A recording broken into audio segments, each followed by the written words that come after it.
welcome to the A Life of Education podcast. Today we are here with Joseph Vaughan from Thank You Plant Medicine. So Joe, I will leave it to you to introduce yourself properly and tell us a little bit about what you're doing. Hi, yeah.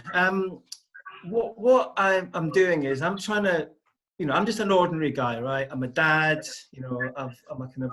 I'm not a kind of far out scientist or a medic or anything kind of fancy like that. I'm an ordinary guy who's trying to build a link and a connection between what is currently quite a kind of misunderstood and stigmatized area, and I'm trying to build connections to try and broadcast it and grow a more kind of mainstream audience, if you like. So that's what I'm trying to do. And I'm part of a group called Thank You Plant Medicine, which is, I guess, a grassroots organization. It started with some people who met at the World Ayahuasca Conference, and they thought about, how do we, again, back to the point about growing the audience and building connections. How do we get this message out, this kind of the plant medicine kind of message? How do we get it out to a broad audience? So they came up with an idea of having what was called a coming out day, where, as I said before, plant medicine is a kind of quite a little known and perhaps misunderstood, stigmatized area. And so what they thought was we could create a kind of a global coming out day. And they did borrow that language from maybe other sort of social movements. And how about we kind of create a kind of a day where everyone who's had experiences of these plants, these medicines, can come out and they can share their stories. I mean, social media being a fantastic vehicle for that. People can come out, they can share their stories about, perhaps addiction recovery, perhaps recovery from depression, from anxiety, and the kind of myriads, kind of ailments that seem to be kind of afflicting us, which is not, that is not a kind of little known thing. That is something which is quite, common in the current debate, is that we're kind of experiencing an era where there's increasing levels of anxiety, increasing levels of depression, increasing levels of addiction. So what these guys, John and Dave came up with was an idea of coming out. So the people come out and share their stories. So there was a day of, I think it was February the 20th this year, and people came out and shared some absolutely beautiful stories of transformation, of recovery, of growth, and kind of everything in between. And I was part of that day. As I say, I come from quite a normal sort of situation. Corporate job, family. I'm not kind of wearing tie-dye and beads and kind of the typical, I guess, the kind of mainstream perception of someone who's interested in these things. And I want to say, I mean, that is not the case for everyone. There are people who are, perfectly, in these, kind of respectable jobs and whatnot, who are kind of working with these medicines. But it is broadly, as I kind of perceive it to be quite a sort of stigmatized area. And so, to kind of cut a long story short, I ended up, connecting with this group, and I'm part of the leadership group, which is tasked with trying to kind of grow and build on the coming out day, which was back in February. So Joe, I have a couple of questions for you. For those people who don't understand what plant medicine is, can you tell us what exactly you're talking about when you make reference to plant medicine? You mentioned ayahuasca briefly. What are some of the plants that are termed? Yeah, I mean, there are kind of interchangeable kind of definitions. So some people would call them, psychedelic drugs. Some people call them plant medicines. Some people call them sacred plants. So these are called interchangeable, sort of definitions for the same thing. So, the ones that are kind of most well known are ayahuasca. There are mushrooms containing substance psilocybin, which people may have heard of. There are various forms of cactuses which contain, say, mescaline. So you're talking about peyote, wachuma, and there are myriad others. But I mean, the main ones that people seem to be working with at the moment are ayahuasca, psilocybin mushrooms and cactus-based, peyote and wachuma. Would you put medicinal marijuana in this plant medicine category as well? Yeah, for sure. I guess that's something that is definitely part of the kind of the cabinet that nature has provided. So yeah, cannabis, marijuana definitely is part of that. Thank you, plant medicine is kind of is inclusive at kind of all levels. So marijuana is definitely involved, and medicines that are not psychoactive. So all kind of plant medicines. And tell me a little bit about, you mentioned that with the group Thank You Plant Medicine, you guys are trying to advocate for these plants. And what does that advocacy entail? Well, it's such a huge subject, and there's so many things that intersect here. So you've got leading edge sort of scientific research. You have issues around kind of indigenous land rights perspectives. These are kind of sacred medicines held in in indigenous communities. So their perspectives are very important. There's a whole decriminalization part of this as well. And there's the whole area around kind of therapeutic use, and so there's a kind of intersection of all manner of different of issues which kind of intersect. So you can kind of pick any one of those and think that we are trying to kind of advocate for increased awareness and knowledge and understanding, and ultimately destigmatization of use of these medicines. So when it comes to therapeutic use and the safe and responsible use of these plants, because they're not something to take lightly. And I think it's important to say that in no way are we advocating that anyone does anything illegal. We're in no way advocating that anyone does anything kind of potentially harmful. So and harm reduction is a key part of this as well. But so it's understanding kind of how these plants work, how they can benefit people who are suffering from a range of different kind of perhaps ailments. I mean, there is also a part of it which is about exploration of consciousness, but that's a kind of another kind of element to it. So it's about building connections between different sort of and understanding different therapeutic uses. It's about understanding how different decriminalization organizations can work together, and how you can link up. I look at it from a global perspective, because within each country there are each country is almost in a different sort of space with this, in terms of the criminal kind of element, where in some countries it's legal, in some countries it isn't. So and in each country has a different kind of legal system, and it has a different sort of governmental approach. And so it's about understanding where each country is in terms of the decriminalization part, and trying to build links globally between different decriminalization movements. So that's one part of it. We talked about the therapeutic use, the indigenous perspectives, and it's obviously going to become a growing commercialization, part of it as well, where people are going to, there are already companies which are floated in Canada, for example, on the Canadian kind of stock exchange. I think Caroline's got a few little bits she needs to take care of with her dogs.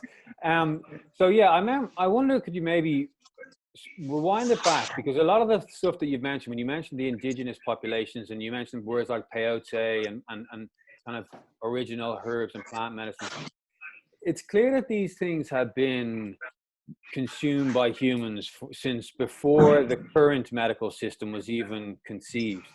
So what is it that you think, in your knowledge, where did it become stigmatized, and when did it become such a negative thing, and then ultimately end to becoming illegal?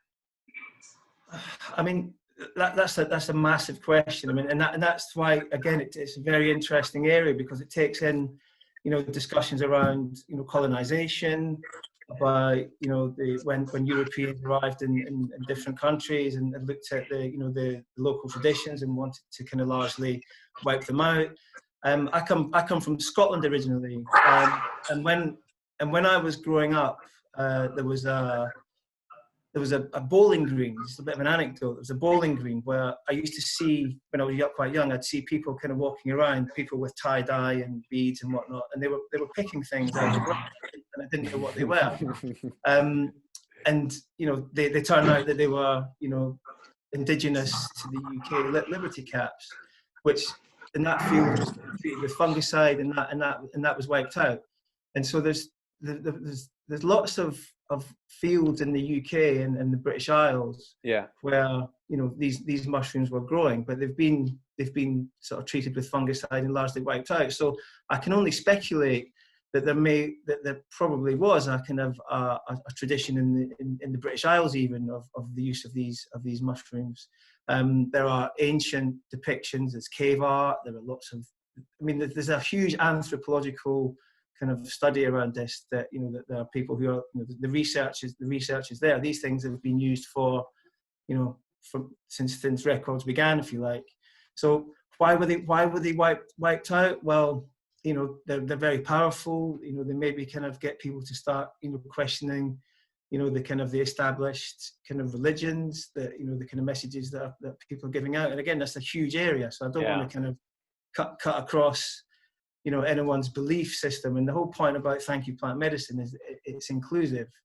It's not kind of either or. You're not, you know, I'm a Catholic by upbringing, so it's not like, you know, I can just throw away all my, you know, Catholic teachings or my religious teachings and so, you know, put all my faith into a mushroom. It's not like that. It's about how do we use these things, you know, responsibly and you know, and together. But why were they wiped out and why were they not used? I mean, that's a big question. But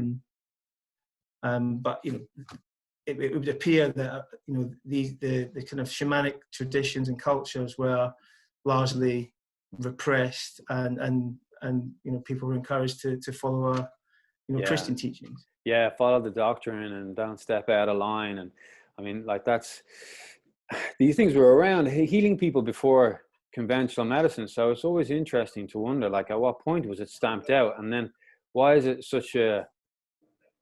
so frowned upon? And it's only now, and like, I think it had a little resurgence in the 60s, then it was wiped out in the 70s, any research, and now it's starting to come back in the late 90s, some sort of time period like that. Yeah, I think the interesting part, I mean, this is the part of the discussion at the moment, which is how do we ensure that it doesn't go the way of the 60s and just kind of, you know, fizzle out and then get pushed even further underground.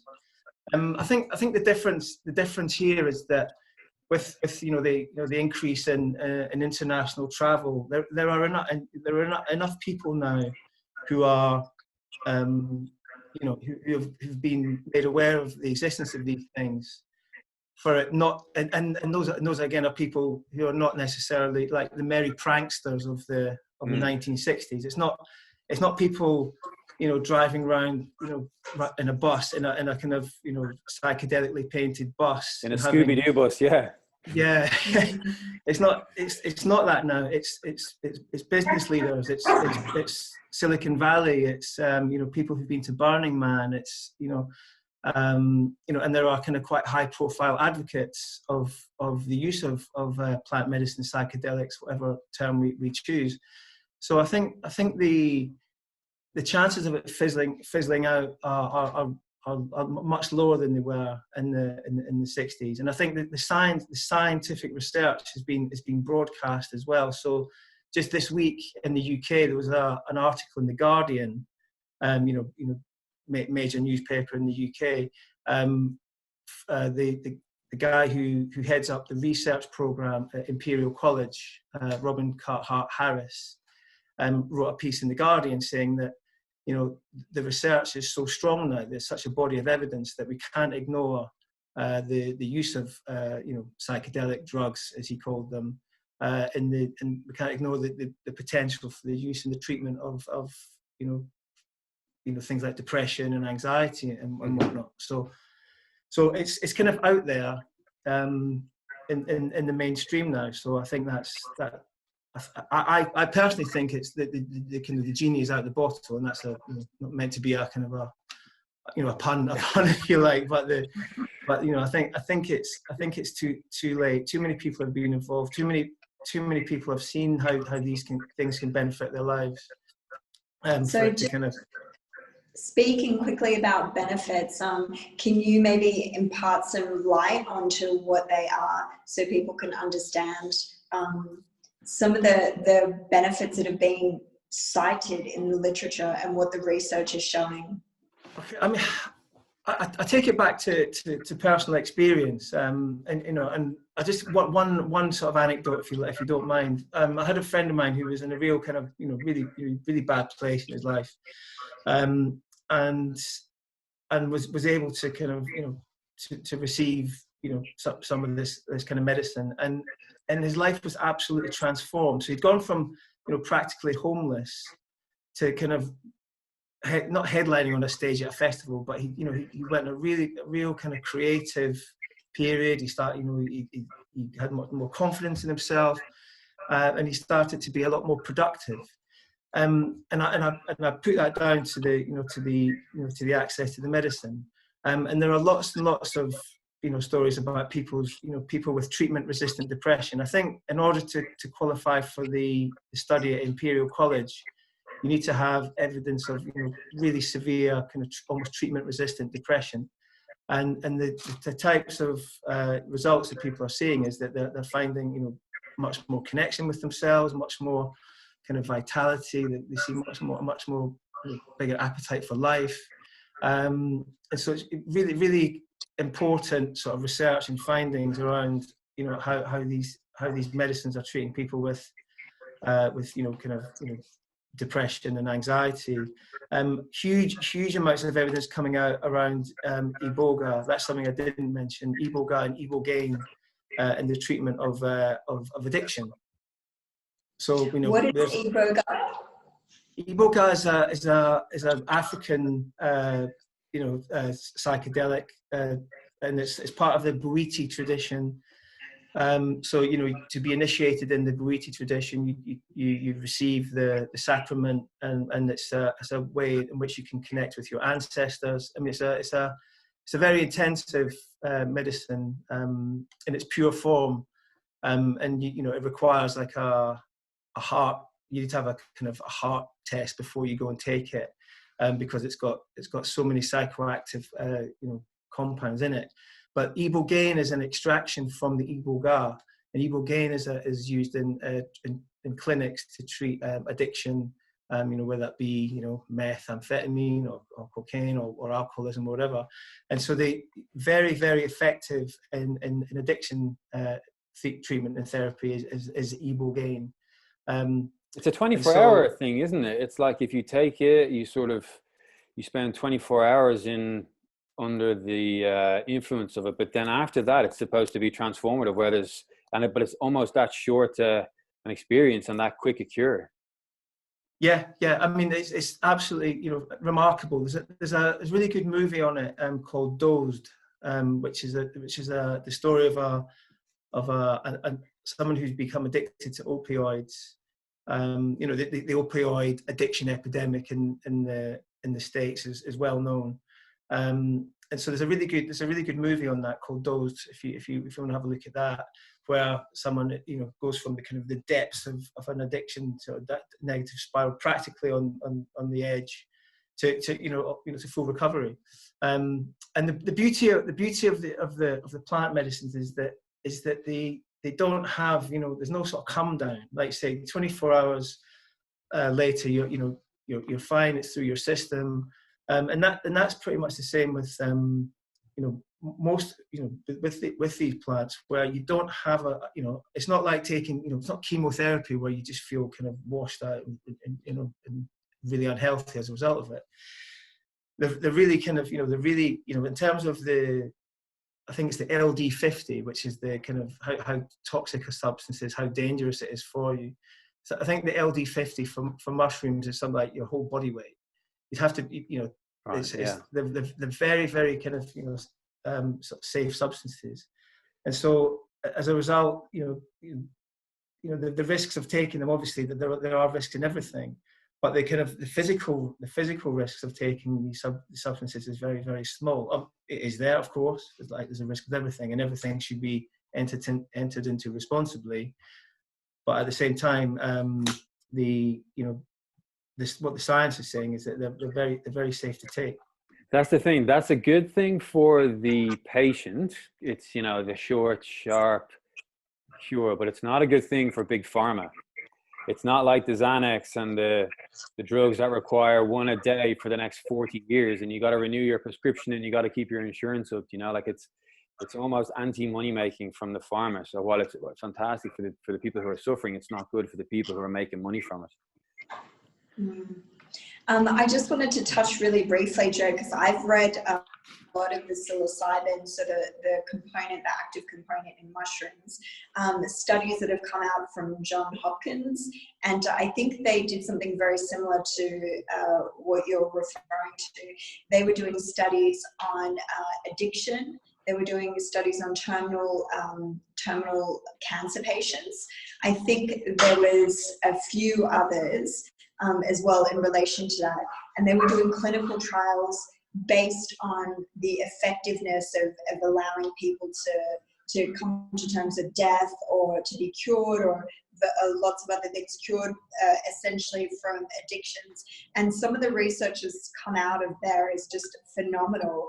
So it really goes to show that these substances are worth considering. And I'm sure, obviously, you guys at Thank You Plant Medicine are obviously playing around with that because they have such great benefits. Should we consider allowing people more liberal use of them? Is that kind of where you guys are heading with this? Yeah, I think everyone has their own view on this. I mean, I think there's a view on a part of it which is about personal liberty. I mean, people should be, in my view, free to pursue the kind of treatment options that they, assuming that they're properly administered. People should be free to pursue the treatment options that they choose, and they shouldn't be prohibited from doing that. I think ideally, from my point of view, people should be able to go to kind of a treatment centre, and like you have in like ibogaine clinics.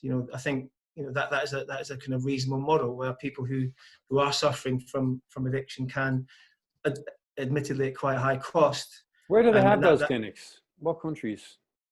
They have them in Mexico.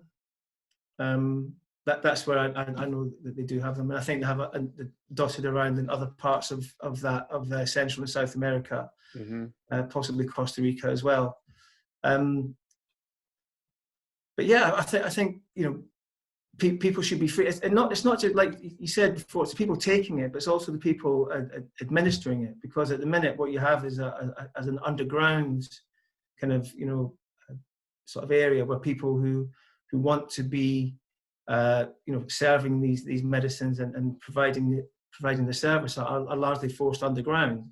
So what would, from our point of view, what would be great is if we can get people kind of out and in the open, as it were, and able to to administer these medicines safely and in a structured way with the appropriate integration follow-ups, because that's just ingesting the substance is only the first part of it. There's obviously a kind of a whole integration process that has to be gone through.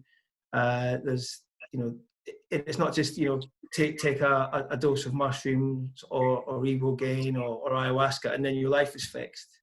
There's still a tremendous amount of hard work to do in order to kind of to achieve that kind of lasting healing that people are looking for. And also integrating kind of other elements like meditation and breath work as well can help in that integration. But it's about making those treatment options available to people should they seek them. And it's not for everyone. It's not like saying everyone has to take magic mushrooms to feel well. I mean, that's not the case at all. But we feel it should be open to people who seek it, and people should not be stigmatized as a result, for seeking it. That's the. Yeah, I think you said something very important there, Joe, which is it's not like a recreational use of these substances. It's very different. It's a therapeutic approach. And in that therapeutic approach, there's the beginning, which is generally, in the studies that I read from Johns Hopkins, they would take people on a journey of psilocybin. So they would do a questionnaire at the beginning, they would do an assessment, they would analyze people's goals, they would sit down and talk to the participant and see what they were looking to gain from this. So it's almost like a therapy session. Then they would do the session in which they ingested the psilocybin and they used a particular format. So it was set and setting, so they put them in a really peaceful, comfortable room. The music was selected for them, so they had a blindfold on. And then afterwards, there was also what you mentioned before is the integration, which is another therapy session, assessing their goals, and then follow-ups after that. So I think it's important to make a differentiation. This isn't a recreational, like we're going to go to a nightclub and take a psilocybin or take a dose of something else. It's a very different kind of approach. Am I on the right track now? Yeah, I mean, it's a sacred, kind of ancestral wisdom that we're talking about here. I mean, it's not something that you just want to do and go and, like you say, go to a rave or go to a festival, because they're very, very powerful, substances. So they're not to be, and that was, I guess, one of the reasons why where the stigmatization of them came in, because people were taking them, inappropriately, and you were seeing people kind of, perhaps, kind of freaking out as a result. So yeah, your example there about Johns Hopkins is exactly, where I would see the whole kind of process going, is to go, very, very well administered. You have to qualify, because there are certain other antidepressants, for example, or other drugs which are kind of contraindicated. So you have to be very careful about what else you're taking. You have to be in the right frame of mind. You have to be ready, and you have to be prepared to kind of, to take the risk. So I guess it's like everything. It's like there's a responsibility on the individual taking them. There was a responsibility on the organisation which is administering them, and part of the reason for wanting to bring it, more out in the open, is because there are disreputable people operating in the space. I mean, take the example of Peru and ayahuasca. People see Westerners coming in, and the kind of economic benefits that realizes, and then that kind of creates a marketplace, and that marketplace can have I guess, bad actors in it. And so the more you educate, and the more you bring it out from kind of, under the stigma or under the rock or wherever it is currently, in many cases, the more you educate, the more likely you are to have a properly transformative experience for the individual taking them. And I can, I reckon if you asked 100 people who had a properly administered and thought through psychedelic experience, if you asked 100 of them, should these things be illegal or banned or stigmatized, I'd say 99, 98 of them would say no way, that they are absolutely transformative. If you ask 100 alcoholics, whether there should be kind of more, restrictions placed on alcohol at a young age, for example, or less advertising, then a lot of alcoholics would say, it's not such a safe substance. So I think, yeah, I mean, back to your point, I mean, there's some very, very high profile and intelligent people who are doing amazing research in this area. And as I say, I mean, I have to, express my gratitude for those people who are and the people who've been working in this area, over the years, often underground, people who've been taking immense, personal risks and doing it. I have to, express my gratitude for those people who have got us to this point today, who've, back through the kind of, the really kind of pioneering ethnobotanists of the you know, the 60s and 70s, you know, the people, you know, the Terence McKennas of this world, you know, the Gordon Wassons and other people before that, who've brought us to this point where we have a huge opportunity now to kind of to connect the different people who are working in the area, that, you know, the leading edge scientists, you know, and it's neuroscience, it's physics, it's, you know, there's all kind of manner of scientific disciplines which are kind of interacting here. And I think we have a tremendous opportunity to build on that great work which has been done now, and start connecting globally, you know, different organizations to raise awareness, and take it to the next stage. And I think you mentioned cannabis before. You know, the legalization of cannabis is progressing. The legalization of psilocybin is progressing. In Denver, for example, psilocybin was legalized a year ago, and there are other, you know, cities and states in the US where that decriminalization movement is gathering momentum. There are discussions being had, and I guess in the UK there are discussions being had in that area. You know, there are different. In the Netherlands, for example, there are, you know, it's legal to an extent in the Netherlands, and so it's about, so, you know, trying to bring everyone to that same point where, you know, we've brought it out into the mainstream, we've built on that research, and now people are free to kind of exercise their, you know, their own free will in exploring their own treatment. I think it's also worth mentioning that there are actually a lot of countries around the world where some of these plant medicines are completely legal, like in Peru, in other parts of South America where they're indigenous, Costa Rica, Jamaica, there's a lot of other places as well. I don't know if you can remember any more, Joe. No, I think you've covered the ones that I'm aware of, and that's part of what Thank You Plant Medicine is about. Really, it's about trying to, you know, build a global movement.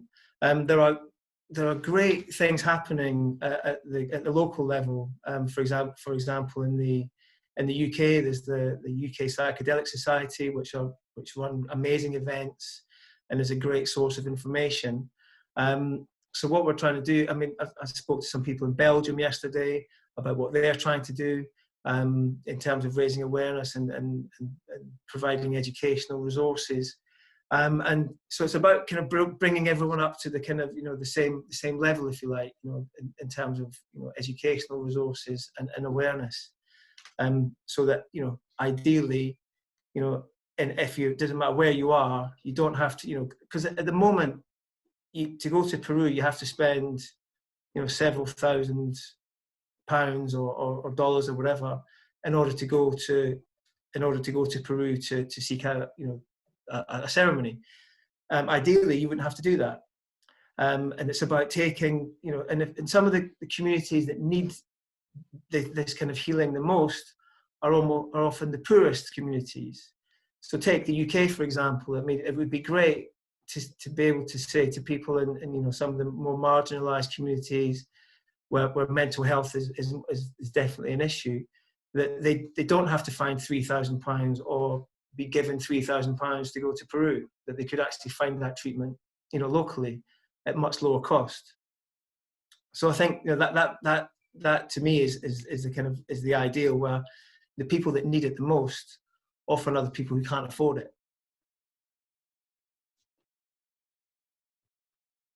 I think your audio is gone, Caroline.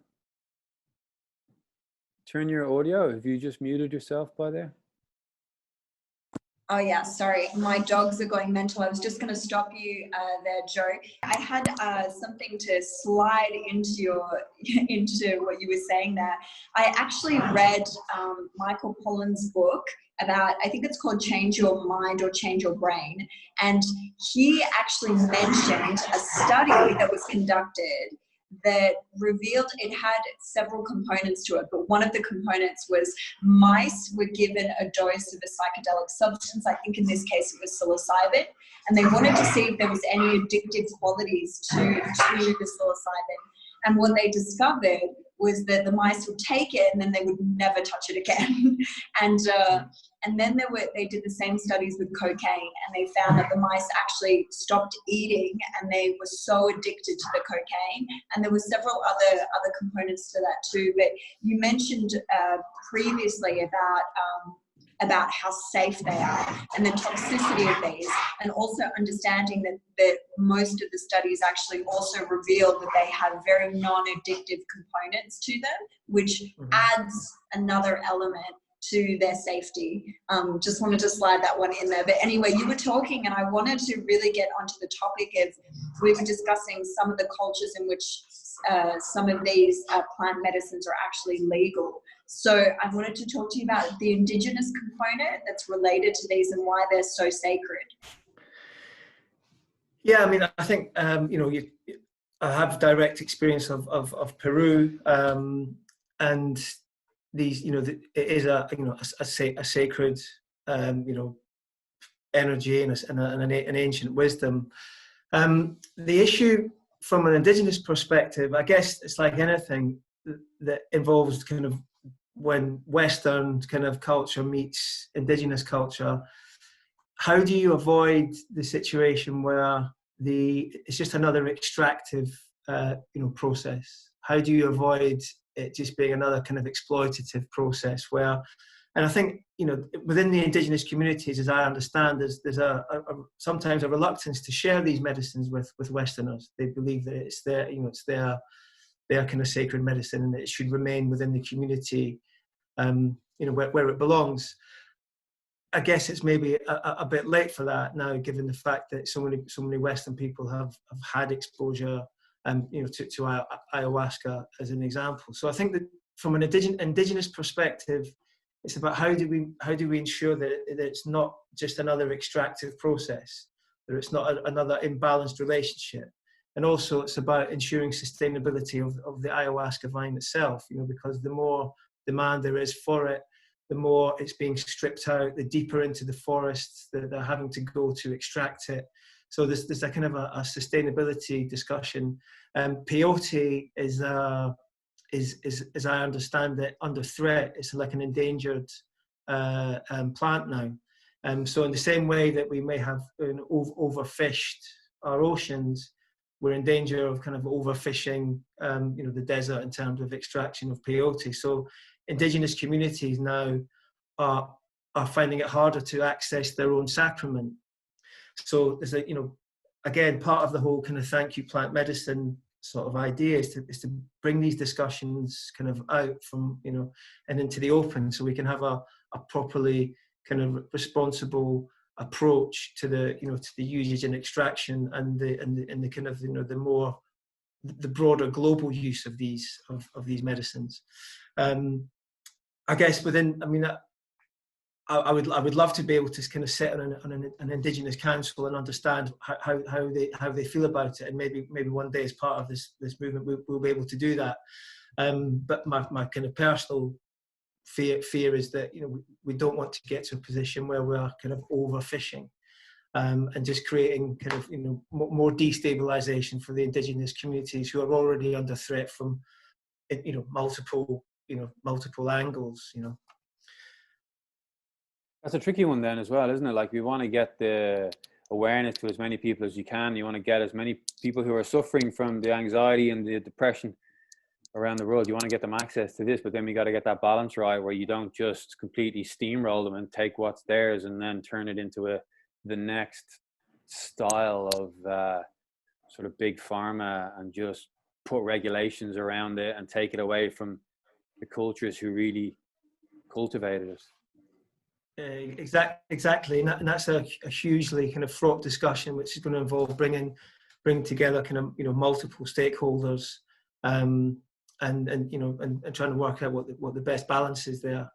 And at the moment there's no kind of right answer. It's still very kind of early days. And people are looking at cannabis as an example, and there are some people that I've heard are saying that the legalization of cannabis hasn't realized the benefits that they were hoping for, and so forth. But it's so early days. I mean, is it Amara's law, where we kind of radically overestimate the kind of short-term impact, but we underestimate the long-term implications of a new technology, for example. COVID-19, Hmm? or exactly COVID-19. Yeah. So I guess I'm even a relative newbie to this. I'm talking in the, maybe 4 years in the kind of therapeutic approach to this. I mean, coming from a kind of a more kind of hedonistic background, if you like. I mean, these things have been around for a long time, but it's only the really kind of responsible and mature use of these things is only really sort of, come to be in the last few years.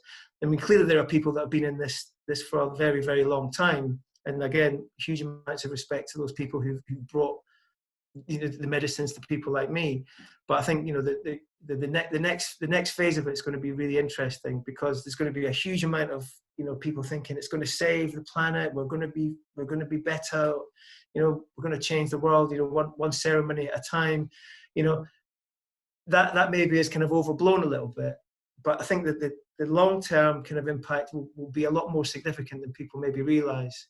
Having maybe what do they call it, the kind of trough of disappointment, because you have inflated expectations about a new technology or a new thing, and then you get a bit disappointed. Then there's the kind of trough of defeated expectations or something. You have a look. There's a cycle of these things. So the kind of curve goes very big at the start, very high, very excited, and then it kind of it didn't maybe quite realize what we thought it was going to realize.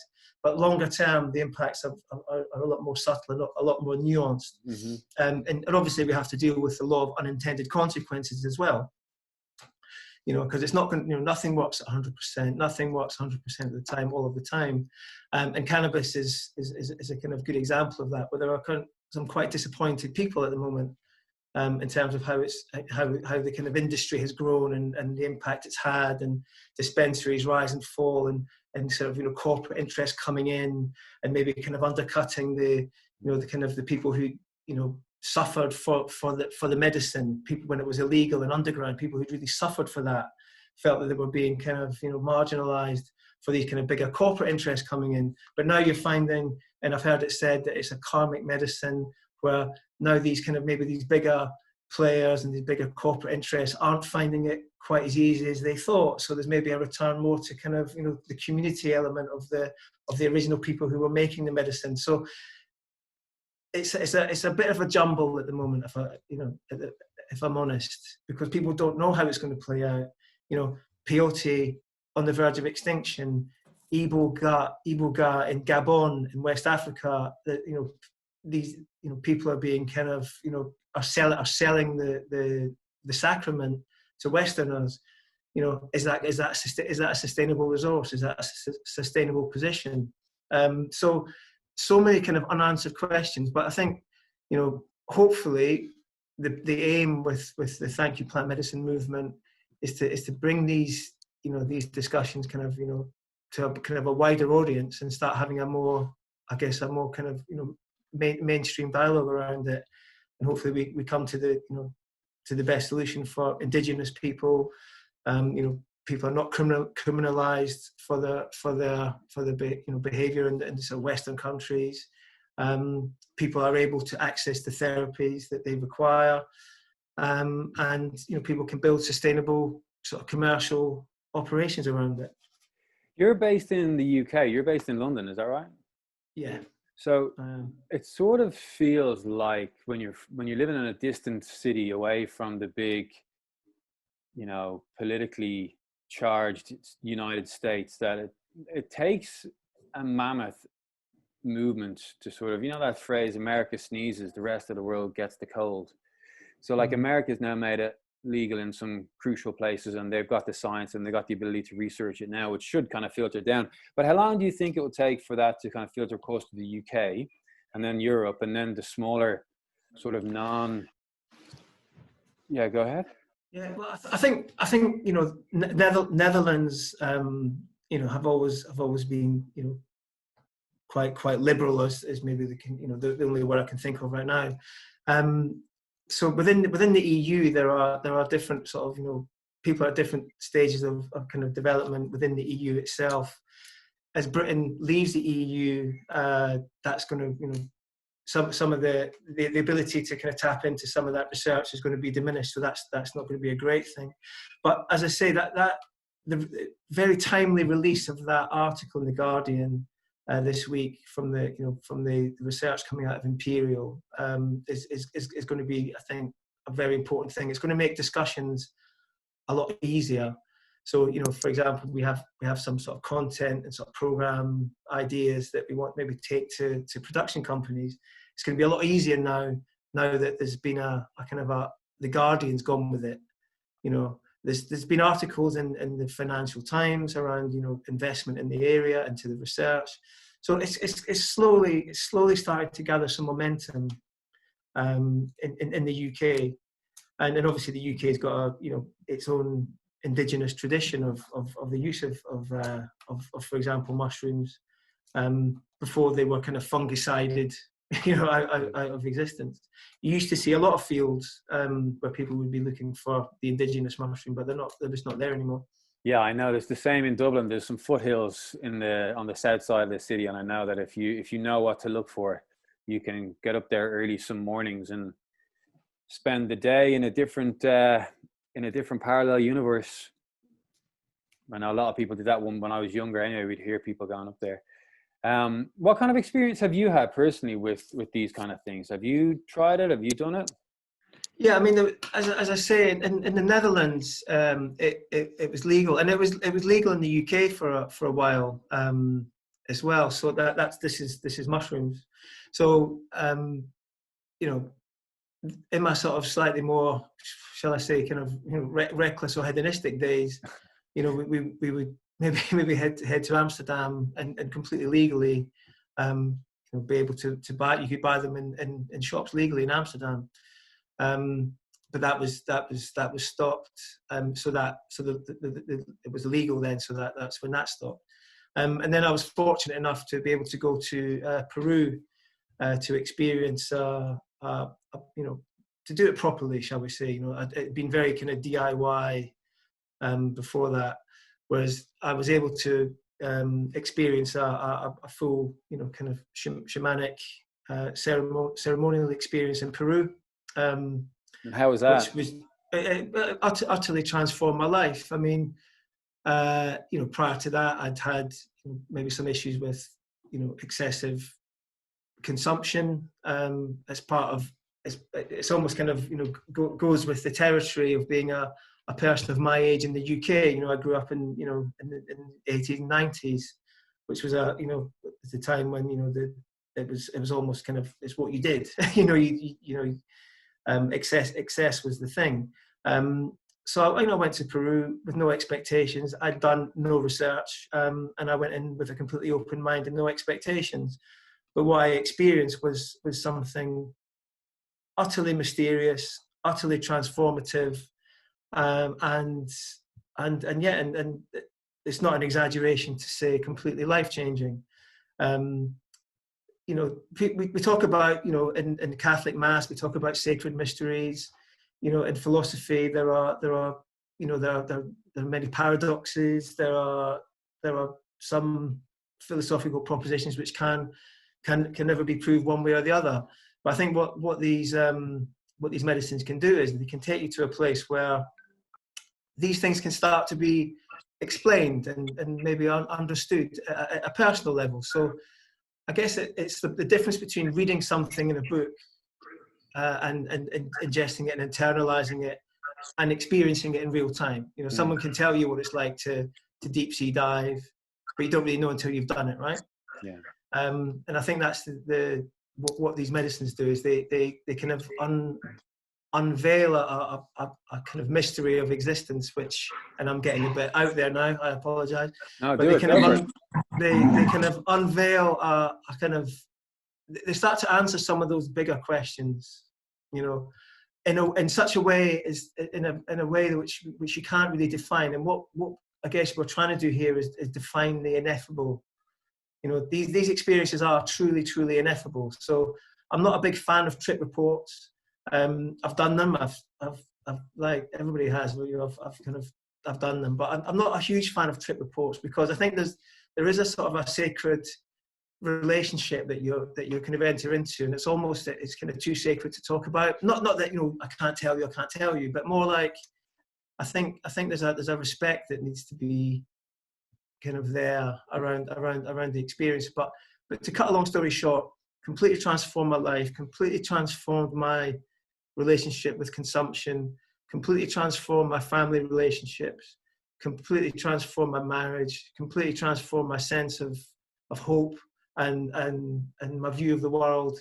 And yeah, I mean, something that I'm blessed to have been able to experience. And I just really love other people to have the chance, if they're called, to do it, and for it not to be something that needs to be, you know, very expensive, prohibitively expensive, and something which is maybe not something they could talk about in their workplace because it's stigmatized. And we're a long way away from it being, you know, completely kind of, you know, normalized and integrated into society. I think we're quite a long way away from that. But if we can just make a start, you know, and the vision would be, you know, 20 years time, you know, these medicines and these practices are completely, you know, part of normal everyday discourse for a much broader audience. Yeah, that's well said. So I'm trying to, I'm just on my laptop here, I'm trying to find a post actually that I saw today from Thank You Plant Medicine. I just wanted to read it out. So you guys chat, I'm going to find it in a sec. Oh, I thought you'd already found it. No. But yeah, I mean, in terms of your question around, you know, so from personal experience, I mean, I've experienced, you know, we talk about things like, you know, judgment is toxic, you know, how do we become more accepting of each other and ourselves, and then on a one trip to Peru that I had, I mean, I had a kind of an experience of exactly what it is to accept and not to judge, but in real time, not through a kind of, you know, reading it and trying to kind of make intellectual sense of it, but an actual kind of all-encompassing experience of it, kind of in real time, what it means not to judge, what it means to accept. And if there's something which we're learning pretty much, you know, daily in real time, is there's a huge need for that right now. That, you know, a need to be able to accept and not to judge, and to, you know, if we're going to work through some of the kind of challenges that we face right now. So, I mean, I could go on with kind of other experiences. I mean, there was a time when I had one experience where I was shown what it is to be in that kind of philosophical sort of, you know, dualistic mode. Is that right? Is that not right? What is right? What isn't? And then taken to a place where I could see that argument taking place from a position where, you know, knowing and being is what you're doing there. You're not asking any questions, so you can kind of go beyond the question and see it from a different perspective, and see the futility of the battle, if you like, you know. And there's so much of our debate now is about who's right, who's wrong, even within the kind of psychedelic, entheogenic, you know, sacred plant community, that there's kind of maybe kind of some battles going on. But, you know, the more we can come together, the more we can accept, the more we can use these medicines to kind of, you know, take us beyond the, you know, that battle for being kind of, you know, who's right, who has the best, you know, who has the best idea. And what I like about the Thank You Plant Medicine group is that there's no competition. Everything is kind of, you know, upward spiraling. So someone has an idea, it's like everyone gets behind it. It's not about, you know, I want to steal the idea and I want to run off and kind of do something else with it. And there's, you know, so it's about trying to build those organizations where people are kind of are mutually reinforcing, you know, each other's ideas and trying to build something rather than constantly sort of competing with each other to try and, you know, get one up, get the promotion, you know. And, you know, there's work being done about, you know, kind of organizations of the future, what they're going to look like, how they're going to be less hierarchical. So I think plant medicines have a huge part to play in, you know, in that development and how we structure ourselves. Do you know, so unfortunately I can't quite find the right post here, but I actually read it today. I'm going to paraphrase this, so I'm sorry if I butcher it, but it goes along with the lines of what you said today, something that I read that just resonated so beautifully. It's once you've done plant medicine, you realize particularly in the current situation that we're all in with the racial tension and the discussion about racism. And it said something along the lines of, paraphrasing here, that once you've done plant medicine, you realize that actually we are just all one, and that there is no difference between one and the other. And we look different, but internally we're just one source. And I thought that was really beautiful, because that's something that people commonly express and feel once they've done or had experiences of this nature, that they realize actually we're all interconnected, and we're all just one living, breathing being, which I think is beautiful. Yeah, no, it doesn't get more beautiful than that, right? I mean, the usual suspect, the usual suspects came out after the article was published in the Guardian this week. In the comment section, the usual suspects came out and was like, oh well, it's just a chemical reaction, or it's just people kind of, it's not real, it's illusion, it's this, it's that, it's the next thing. I mean, I would wager quite a lot of money that a lot of the people that are saying those things are people that have not experienced them. Oh yeah, for sure. Yeah, and so people making judgments about things that they've never done and don't understand. I mean, that's the dangerous position, I think, and I think that's what's happening a lot. There's a lot of kind of self-appointed experts. And again, I'm at pains to stress, I would never say I'm an expert in this. I'm an ordinary guy with a family, with a kind of normal life. I'm not out there, I go to the football, I'm a regular guy. And what I want to do is I want to take that to the other regular guys. Yeah. Because at the minute, what it seems to me is that it sits with PhD people, neuroscientists. It's sitting in an area which I mean, I come from quite a working class background as well, so it's quite intimidating. Particularly, I go on these conferences and I see the speakers, and they've all got PhDs, and it's all quite scientific, and it's quite intimidating for someone like me. Who doesn't have a PhD, and I don't necessarily have the science backgrounds, but what I do know is from experience, and I can speak from experience, and I can speak from the heart, where I can see people in their lives who are struggling like I was struggling, and I know that it has the possibility. I'm not saying I'm guaranteed, nothing can be guaranteed, right? But what I'm saying is it has the possibility to really transform people's lives at a very, very fundamental level. Improving their relationships with their children, improving their relationships with their partners, improving their relationships with themselves and their work and their colleagues, and generally building a kind of a better kind of, just a better vibration. People talking about vibration a lot, vibrational energy.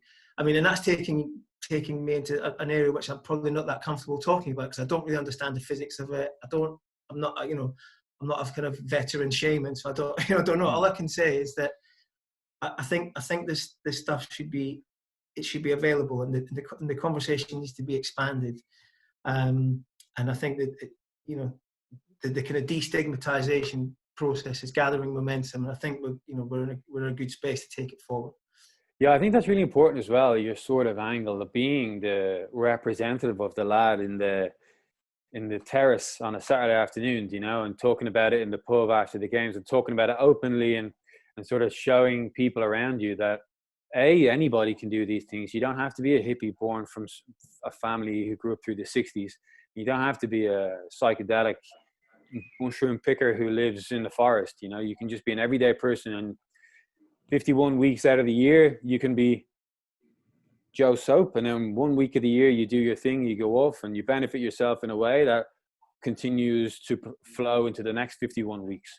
And when somebody like you, who, your mates know you, your colleagues know you, they know you as a pretty much straight down the line, you've no other agenda. Wait, what's Joe talking about? Well, this is strange. Right, let me listen. And then, because it almost comes with more credibility then, it's coming from a guy who's got no vested interest in it. You got no identity in it. It's not your full blown, if I disagree with you on something, it doesn't undermine your whole position, because your position is, I'm a dad, I'm a boy, I'm a lad, I'm one of the I've got parents and cousins and all that. So that's a powerful position to be in, to talk about these things. I think that's how hits and spreads into the grassroots. Yeah, I mean, I think as well. I mean, if you look at people who, I mean, talking about mental health as well, talking people who've come out, as having suffered from mental health recently, a lot of them have been people that you wouldn't necessarily expect, like people like Ricky Hatton, the boxer, Frank Bruno, the boxer, guys who are, the toughest guys in our culture, the guys who are kind of out there, kind of, fear. Well, everyone feels fear, but they're able to conquer it. So they've come out and sort of broken the stigma around mental health. Yeah. So I think there's an opportunity for us to break the stigma around the use of sacred plants, medicines, psychedelics, entheogens. There's lots of different ways you can define it, but there's a huge opportunity to kind of to take it out there and to make it more of a mainstream discussion. And like I say, it's not like everyone has to do it, but I think everyone should be free to experience it without stigma and without fear of criminality. Well said, Joe. Anyway, Joe, if people wanted to follow or contribute or support Thank You Plant Medicine, how can they do that? It's a social media world, so we use social media. There's Facebook, there's Instagram, there's projects in Train around trying to build more kind of media properties around it. But it starts with the like the kind of mycelial networks, and I probably should have maybe gone deeper into the people like Fantastic Fungi, the people who made the film Fantastic Fungi. Paul That's a Stamets. great film. I just watched it the other day. Great so film. Good. Yeah, so Louis Schwartzberg was the producer. Paul Stamets is a huge giant in the scene. I don't know him personally, but I just it's about building that mycelial network. Caroline sent me that movie over email, and I've got it. I've seen it. I saw it about 6 or 7 months ago, but I've got it. I sent it to my dad, and it's on his laptop, and we're going to sit tonight and watch it. Yeah. So it's about trying to build that mycelial network, is the metaphor that we use sort of, I guess, in the group, which is, each individual sharing their story. That's what helps to build that network, and the stronger the network, the more chance we have of building something sustainable for the future. And as I say, it's not without risk. There are lots of discussions around, is it responsible? What about the indigenous perspectives? Is it responsible to give it to kind of anyone? Is it, should it be restricted in its use? All that sort of stuff. Is it just going to be taken over by bigger commercial interests, which are going to act counter to the whole kind of ethos of the movement? All is percolating at the moment. It's all percolating, and it's to be kind of to be continued. Mm-hmm. And all I feel. Go ahead. Sorry, I just feel called. I feel called to try and do my best and do my bit. Is all I can say. Amazing, and we hope that we can help you spread some awareness with this podcast. What are the handles and what are the actual addresses that people can follow the Facebook, or if there's an Instagram, or if you're Instagram, what are the handles? Yeah, it's thank you. It's hashtag Thank You Plant Medicine. It's the big long one. Thank You Plant Medicine. And then what you'll see there is on Instagram you'll see all the stories that people came out with on the coming out day. And some very good sort of social media sort of posts, some just like mine, which are fairly kind of rudimentary, like it's a good thing. But it's about sharing stories on Instagram, hashtag Thank You Plant Medicine, and on Facebook there's a Facebook group, Thank You Plant Medicine.